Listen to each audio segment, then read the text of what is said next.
श्री राग महला चौथा।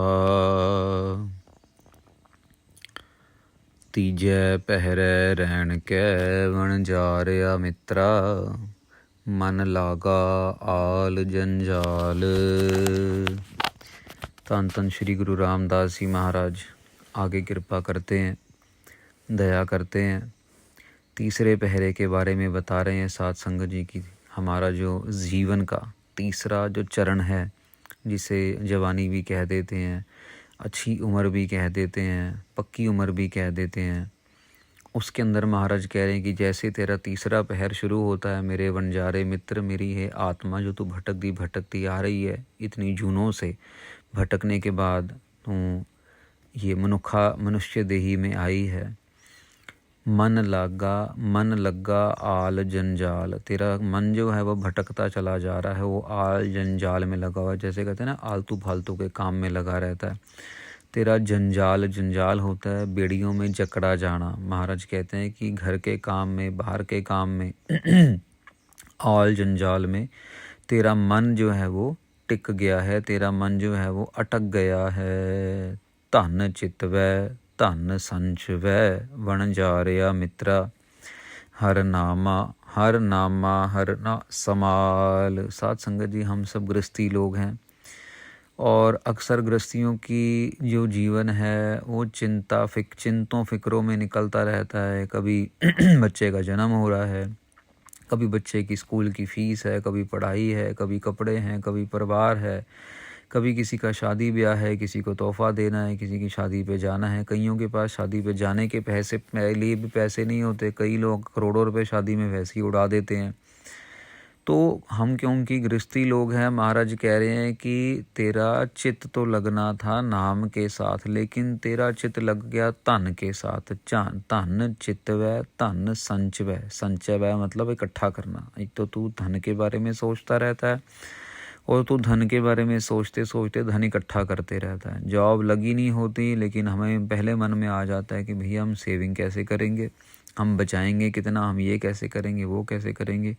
कोई ऐसा दिन ना आ जाए जब हमें पैसों की ज़रूरत पड़ेगी तो फिर ये पैसा काम आ जाएगा। ये सारी सोचते सोचते सुबह से लेकर शाम तक हम धन को ही चितवते रहते हैं, धन के बारे में ही सोचते रहते हैं। महाराज कहते हैं हर ना संभाल, पर तूने परिपूर्ण परमेश्वर का नाम नहीं संभाला। अब साथ संगत जी, एक पर्सनल ख्याल आता है कि अगर हम ईश्वर का नाम जपें, वाहिगुरु वाहिगुरु सतनाम वाहिगुरु का जाप करें, तो वो हमें भूखा क्यों मारेगा, वो हमें रोटी क्यों नहीं देगा, वो हमारे लिए रास्ते क्यों नहीं खोलेगा, वो हमारे बच्चों के लिए पढ़ाई का, शादी का, वो अगर हमारी शादी की उम्र है तो हमारे लिए क्यों नहीं ढूंढेगा कोई अच्छा वर जिससे हमारी शादी हो जाए। वो क्यों हमें कह लो कि रुलने देगा, वो क्यों हमें लरजने देगा, क्यों? उसकी कोई दुश्मनी तो है नहीं हमारे से, ये हमारे अपने कर्म हैं। लेकिन क्या होता है कि पुराने कर्म ऐसे हैं जो आज हमें जपने नहीं दे रहे, और आज भी हम ऐसे कर्म नहीं बना रहे जो आगे नहीं जपने देंगे। तो ये साइकिल टूटती ही नहीं है, नाम जपने वाली साइकिल जो है वो शुरू ही नहीं होती, क्योंकि ये आल जंजाल वाली साइकिल टूटती नहीं है। उद्यम करके, उपराला करके, हमें चौंकड़ा मार के, अमृत वेले उठ के, जब मौका लगे सतनाम वाहिगुरु टाइम मान लिया जाए। दिन में कम से कम 2.5 घंटे जाप करना है, भले इकट्ठे बैच जाएँ, भले आधे आधे घंटे के 5 सेशन लगा लें, भले 15-15 मिनट के 10 सेशन लगा लें, ये तो हमारे ऊपर है। लेकिन कम से कम 2.5 घंटे 3 घंटे सतनाम वाहिगुरु का जाप जो है वो हमें इस साइकिल से, आल जंजाल की साइकिल से बाहर निकालता है। फिर धीरे धीरे हमारे कर्म सुधरने शुरू होते हैं, सेवा की तरफ ध्यान लगता है, संगत की तरफ ध्यान लगता है, अच्छे गुरमुखों के कह लो कि वचन सुनने का मन करता है। वो खुद ब खुद ही परमेश्वर, कभी यूट्यूब के थ्रू, कभी स्पॉटिफाई के थ्रू कभी किसी ऐप के थ्रू, कभी फेसबुक के थ्रू, खुद ब खुद ही महाराज सामने ले आते हैं। वो खुद ब खुद ही महाराज संकेत देते जाते हैं, हमें ढूंढने की भी ज़रूरत नहीं पड़ती। साध संगत जी, दास भी जब अमृत महाराज ने छकाया ना, तो दास 9th क्लास में था उस टाइम। तो उस उम्र में होता भी थोड़ा सा ज़्यादा, कह लो कि होती है, ताकत भी होती है, सब कुछ होता भी, मतलब बस फट्टे चक देने पाने नहीं। तो जब अमृत छका तो ऑब्वियसली अमृत छकने के बाद लाइफ बिल्कुल चेंज हो गई। अमृत वेले उठना है, 5 बाणियों का नित्यनेम करना है। पहले जपजी साहब कर लिया करते थे अमृत छकने से पहले, चलो ठीक है, लेकिन अभी कह लो कि बंदिश बंध गई कि अब ये तो करना ही है, और उसको बंदिश के अंदर आनंद बहुत आने लगा। तो धीरे धीरे करते करते उस समय के अंदर कुछ कीर्तन के जथे पॉपुलर हो रहे थे। धीरे धीरे नित्यनेम के बाद फिर कीर्तन की तरफ ध्यान, फिर धीरे धीरे मन में आया कि भी बंगला साहिब का ज़रूर रूटीन बनाना चाहिए। तो बाकी के दिन तो स्कूल होते थे, पर कभी शनिवार, सेकंड और फोर्थ सैटरडे ऑफ होता था स्कूल से, और संडे भी। तो बस फिर सुबह सुबह अमृत वेले नित्यनेम करके और बस में बैठ के बंगला साहब चले जाना। और धीरे धीरे करते करते महाराज ने वो रंग लागत लागत लागत है, वो रंग लगता लगता चला जाता है। और फिर महाराज ये आल जंजाल से बाहर निकालते हैं। फिर साध संगत जी मन और आगे बढ़ा, फिर कभी 25 पाठ जपजी साहिब के, कभी 50 पाठ जपजी साहिब के डेली। महाराज ने इतने साथ साथ में पढ़ाई अपनी, साथ साथ में हम बच्चों को ट्यूशन पढ़ाते थे, क्योंकि घर में मायक जो स्थिति थी वो बहुत ज़्यादा मजबूत नहीं थी। तो लेकिन महाराज ऐसे जोड़ते चले गए, वो आल जंजाल वाली साइकिल से तोड़ते तोड़ते, और हर नामा हर ये नाम की साइकिल के अंदर लाते चले गए। हर नामा हर हर कदे न संभालै, जे होवे अंत सखाई। महाराज कहते हैं तो बाकी सब कुछ संभालता, अपने बड़े पुराने पुराने कपड़े भी संभालता, अपनी शादी की फ़ोटोओं को भी संभाल के रखता है, अपने बच्चों की फ़ोटो, बच्चे बड़े हो गए, बच्चों का ब्याह भी हो गया, लेकिन तब भी बच्चों के पुराने कपड़े, बच्चों की पुरानी फ़ोटो में पता नहीं फुटबॉल साइकिल वाइकिल संभाल के रखेगा। अरे ये याद है, ये याद है, बच्चे को फ़र्क पड़े ना पड़े, वो तो सब कुछ संभाल लेता है। अपनी किताबें संभाल के रखेगा, पढ़ाई हो गई लिखाई हो गई, लेकिन पुरानी किताबें पढ़ी हैं, अपने पुराने नोट्स पढ़े हैं, सर्टिफिकेट संभाल के रखे हैं, जो कभी काम भी नहीं आते। बाद में नौकरी लग गई, एक बारी लग गई, उसके बाद तो सिर्फ एक्सपीरियंस देखा जाता है, सर्टिफिकेट तो कोई देखता ही नहीं। लेकिन नहीं, वो सब कुछ संभाल के रखते हैं हम लोग। लेकिन हर नामा हर हर कदे ना संभाला है। महाराज कहते हैं नाम तूने कभी भी नहीं संभाला, हर हर कदे ना संभाला, तूने नाम कभी नहीं संभाला। और वापसी में जब तेरी यात्रा वापसी की शुरू होगी, जब तेरे को मौत आएगी, उस टाइम ये सर्टिफिकेट, कपड़े, ये फ़ोटो, ये साइकिल, ये टिफ़िन बॉक्स, ये लंच, ये कुछ भी साथ में नहीं जाना। तेरे जाना क्या है, सिर्फ और सिर्फ नाम तेरे साथ में जाना है। जिसने तेरा अंत में सखाई होना है, तेरा अंत में हेल्प करनी है, तेरी अंत में तेरा जो साथी बन के, तेरा फ्रेंड बन के तेरे साथ जाएगा, वो है नाम। लेकिन उसको तू संभालता ही नहीं है। ये तीसरे पहरे की बात हो रही है साध संगत जी। अब हम जो तीसरे पहरे में हैं, अच्छी उम्र में हैं, अब इसको जवानी के बाद की उम्र कह सकते हैं, तो वो अपने आप समझ जाए कि अब हम कहाँ खड़े हैं, कहाँ नहीं खड़े। इकट्ठा कर लो, इकट्ठा कर लो, इकट्ठा कर लो, लेकिन वो इकट्ठा करा जाए जो साथ में जाने वाली वस्तु है, वो है सतनाम वाहेगुरु, सतनाम वाहेगुरु। ए हो धन। ये साध संगत जी कोशिश करना, जब आप ये कथा सुनो तो जितने भी आपके फ्रेंड जो हैं इस उम्र में, जो है ना 35, 40, 45, 50 साल, उन सबको शेयर करना। पढ़ के सुन के कभी कभार मन बदल जाता है। ये मन को बदलने की प्रक्रिया चल रही है यहाँ पे, कि सुनते सुनते कहीं मन प्रेरित हो जाए और हम भी प्रभु की तरफ, परमात्मा की तरफ, अकाल पुरख वाहिगुरु की तरफ अपना मुख करें और उस रास्ते पे चले। एहो धन संपै माया झूठी, अंत छोड़ चलिया पछुताए। वही बात आ गई ना, महाराज कह रहे एहो धन संपै माया झूठी। तूने धन भी इकट्ठा कर लिया, संपत्ति भी इकट्ठी कर ली, माया भी इकट्ठी कर ली, लेकिन ये सब तो झूठे हैं। महाराज क्यों झूठे हैं? क्योंकि अंत छोड़ चलिया पछुताई। महाराज कहते हैं अंत में ये छोड़ के इसने चले ही जाना है। साथ संगत जी, सच्चा तो वही हुआ ना जो हमेशा साथ दे, और झूठा वो हुआ जो हमारे साथ ना रहे। अब किसी के घर में अगर मियाँ बीवी की लड़ाई हो जाती है तो अक्सर रूठ के चले जाते हैं। कई बार लड़ाई बड़ी हो जाती है तो डाइवोर्स तक पहुंच जाती है, तो फिर वो तो झूठी बात हुई ना, वो सच्ची बात नहीं हुई ना। डाइवोर्स कब लेंगे हम, जब हमारा भगवान के ऊपर भरोसा ही नहीं रहेगा। जिस भगवान के इर्द गिर्द गुरु ग्रंथ साहिब महाराज के आसपास उनकी परिक्रमा करके 4 फेरे लिए, तो इसका मतलब हमारा भरोसा गुरु रामदास महाराज पे भी नहीं रहा, गुरु ग्रंथ साहब पे भी नहीं रहा। हमें हमारा दुख बड़ा लगने लगा, लेकिन उसकी कृपा छोटी लगने लगी। हमें ये लगा इससे डिवोर्स ले लूँगी तो मैं बहुत सुखी रहूँगी। नहीं नहीं, ऐसा नहीं होता साध संगत जी। ये गुरु महाराज को भी पता है, जब फेरे लिए जा रहे थे, फेरे हुए ही तभी कि महाराज को पता था कि यार नहीं, ये इनका संजोग जो है वो जोड़ना है। अब जब अतकथनी नहीं होती, और दुनिया में कहीं हो जाए, गुरु ग्रंथ साहिब महाराज के चरणों में अतकथनी नहीं होती। महाराज आप कृपा करके संजोग जोड़ते हैं, लेकिन हम अपनी मत करके, अपनी बर्दाश्त शक्ति ना होने करके, अपने अज्ञान करके रिश्तों को खेरू खेरू कर देते हैं। अब हम तो यहीं पे ही झूठे साबित हो रहे हैं, तो आगे जाके कौन निभाएगा हमारे साथ। इसीलिए नाम जपेंगे तो मन में सहज भी आएगा और रिश्ते भी निभने शुरू हो जाएंगे। जिसनो कृपा करे गुर मेले, सो हर हर नाम समाल।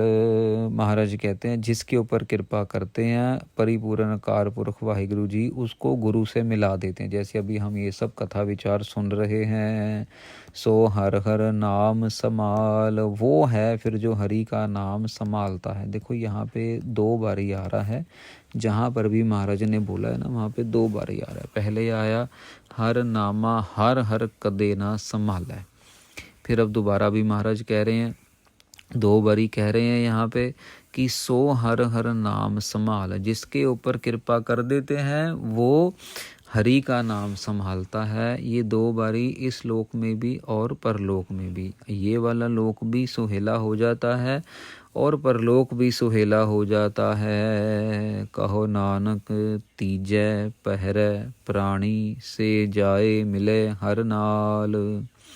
महाराज कहते हैं तीसरा जो तेरा पहर है ना, वो तो तेरे को मिला है हरि से मिलने के लिए, हरि के मिलाप के लिए भी। चलो तूने बचपन बिता लिया, खा लिया पी लिया, पढ़ाई कर ली, नौकरी मिल गई, बीवी मिल गई, बच्चे मिल गए, अब तेरे को सब कुछ आ गया। अब तो कम से कम शुरू कर, अब तो सतनाम वाहिगुरु शुरू कर।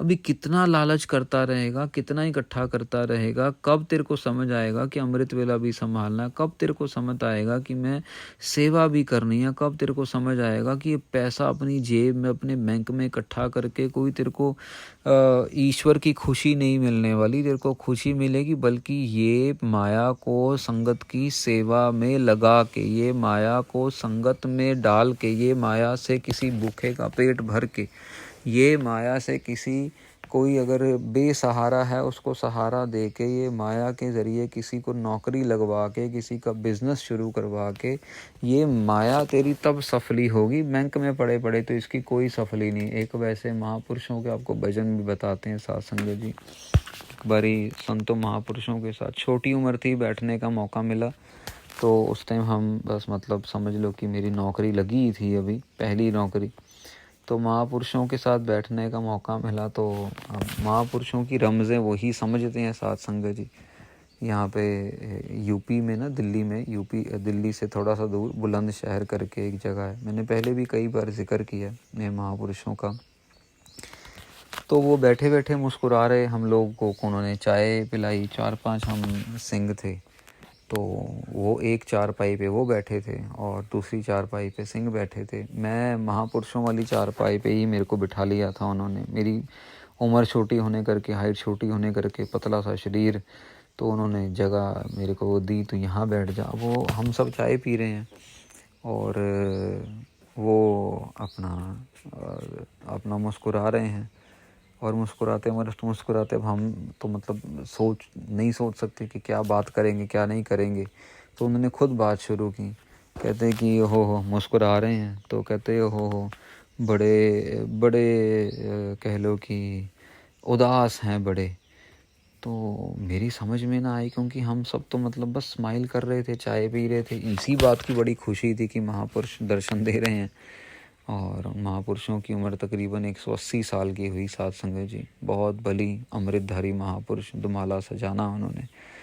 छोटी उनकी हाइट, पतला उनका शरीर, लेकिन बहुत तगड़े, बहुत तगड़े। तो महापुरुषों ने मुस्कुराए थोड़ा और फिर बोले कि बड़ी उदास है, बहुत उदास है। तो किसी की हिम्मत ना हुई वो किसके बारे में कह रहे हैं। फिर अपने आप ही कहते, अरे मैं माया के लिए बोल रहा हूँ।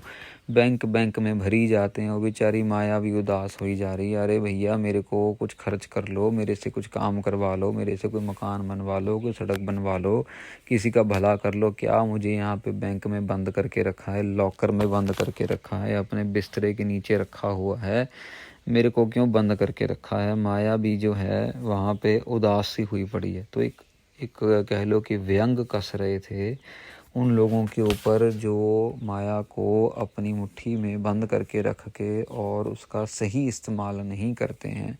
उनको ये लगता है कि भाई मेरी जेब में पड़ी है तो मैं इसका मालिक हो गया, लेकिन ऐसा नहीं है। जब वो माया अपने रंग दिखाने में आती है, ख़ास तौर से जो ये जड़ माया है, जो मतलब जिसके अंदर जान नहीं है। माया में कोई जान तो नहीं है ना साध संगत जी, माया जड़ है, ठीक है ना। अपने आप तो ये समझ लो कि इसका वजूद नहीं है, इसका वजूद है परमेश्वर की वजह से।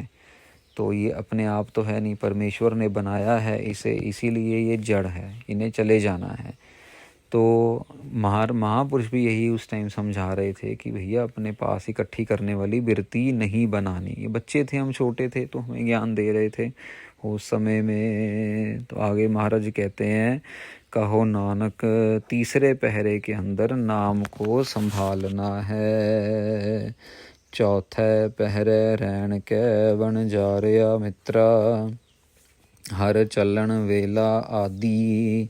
महाराज कहते हैं अब तो चौथा पहर आ गया, चौथे पहर के अंदर मेरे वनजारे मित्रों, जो तू है परिपूर्ण, जो जे परिपूर्ण परमेश्वर से बिछड़ी हुई आत्मा, परमात्मा से बिछड़ी हुई आत्मा, हर चलन वेला आदि। महाराज कहते हैं कि हरि की तरफ चलने का समय आ गया है। हरि की तरफ चलने का समय जो है तेरा आ गया, मतलब बुढ़ापा आ गया है।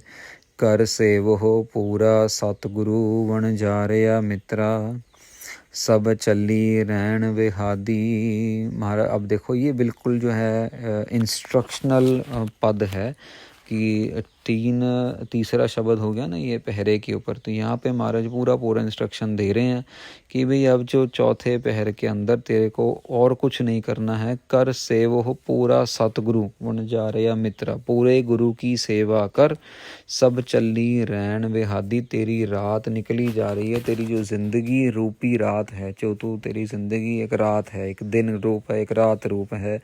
तो तेरा जो जीवन है, तेरी रात आने वाली है, तेरा जीवन फिनिश होने वाला है। अब और बहाने मत बना, अब और ड्रामे मत कर, अब और आलस मत कर, अब और अपने आप को नरकों में धकेलने वाली काम मत कर। साथ संगत जी, हम गाड़ी में बैठे हुए हैं और हमें पता है कि आगे पहाड़ी पे गाड़ी जा रही है और आगे पता है कि भी बहुत बड़ी खाई है। तो क्या हम स्पीड से गाड़ी लेके जाके खाई में धकेल देंगे, या फिर ब्रेक मारेंगे और वहाँ पे खड़े हो जाएंगे, रास्ता ढूंढेंगे, यू टर्न मारेंगे, क्या करेंगे? वहाँ पे तुम पूरी समझ दिखाते हैं, लेकिन जब नाम जपने की बारी आती है तो हमें आने वाली खाई नज़र नहीं आ रही है। देखते हुए भी हम उस खाई को, उसके अंदर अपने आप को धकेलने में लगे हुए हैं। हर से वो खिन खिन ढिल मूल न करे हो, जित अस्थिर जुग जुग हो वो। महाराज देखो क्या इंस्ट्रक्शन दे रहे हैं, हर से वो खिन खिन ढिल मूल ना करे हो।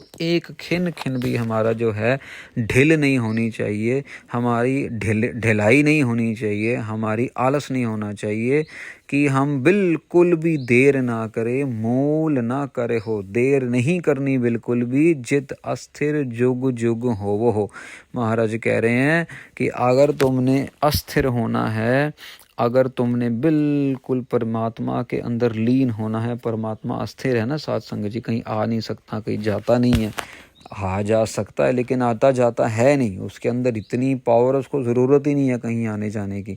अगर उसके अंदर अभेद होना है तो फिर खिन खिन उसकी सेवा में अपने आप को जोड़ लिया जाए। फिर उसके अलावा और कुछ ना सोचना, ना करना, ना देखना, ना सुनना, सिर्फ वाहिगुरु वाहिगुरु, सतनाम वाहिगुरु, सतनाम वाहिगुरु।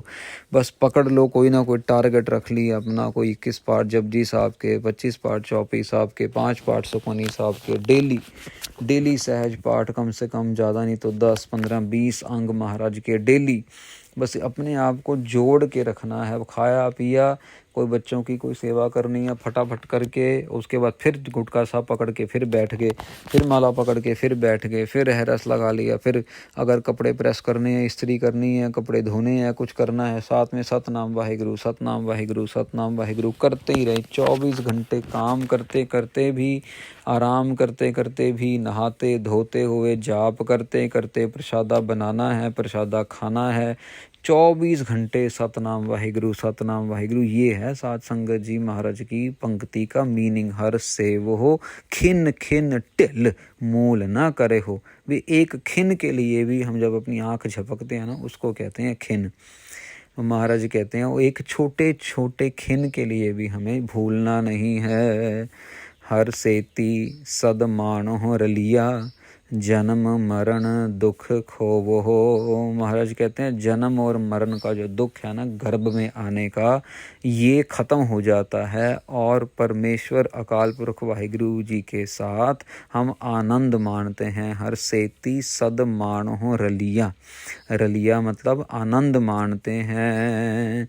गुर सतगुर स्वामी भेद न जानो, जित मिल हर भगत सुखांदी। गुर सतगुर स्वामी भेद न जानो। देखो यहाँ पे एक समझने वाली बात है कि गुरु महाराज, गुरबाणी स्वरूप सतगुरु अकाल पुरख वाहिगुरु जी, गुरु और सतगुरु में कोई भेद नहीं है।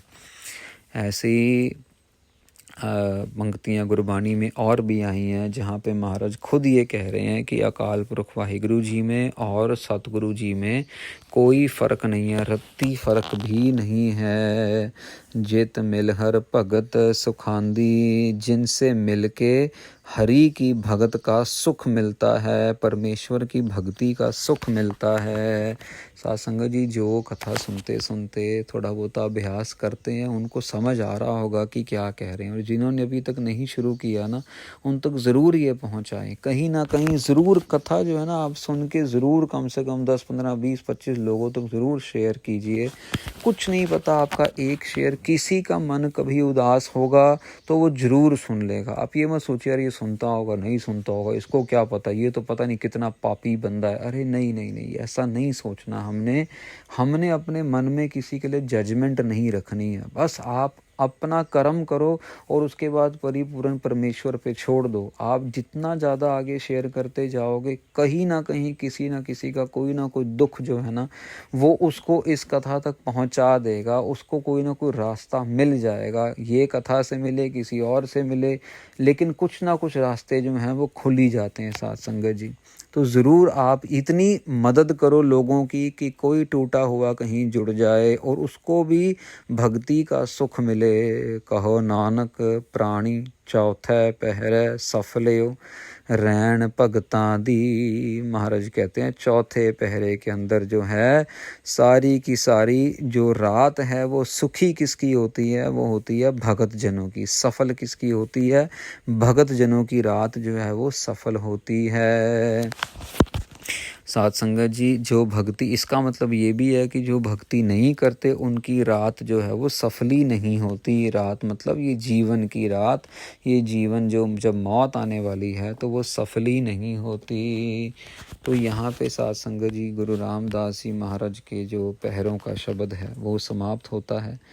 और इसके बाद अभी गुरु अर्जन देव जी महाराज भी ऐसे ही दया करेंगे और पहरों के ऊपर उन्होंने भी गुरबाणी उच्चारण की है, तो वो भी हमने समझनी है। और उसके बाद जो है अगले फिर शब्द होंगे, मतलब ये 3 गुरु महाराज ने पहरों के शब्द उच्चारण किए, गुरु नानक देव जी, गुरु रामदास जी और फिर गुरु अर्जन देव जी महाराज। तो गुरु अर्जन देव जी महाराज के पहरे का शब्द हम लोग कल समझने की कोशिश करेंगे।